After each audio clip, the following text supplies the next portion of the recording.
Hey guys, my name is Madhu Malik and I'm telling you how you can install ad blocker in your Google Chrome browser. Right, so let's start. First of all, open your Google Chrome browser. Then you have a link. This link is present in the description below. You can copy it from there.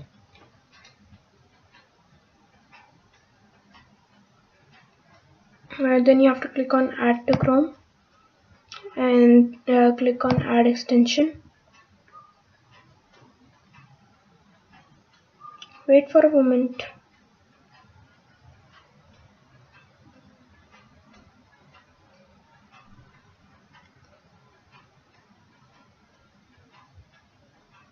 And then you see a pop-up and a new tab opens.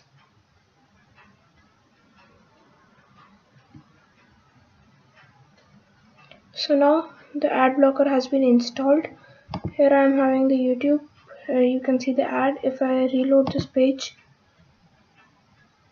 you don't see the ad. If I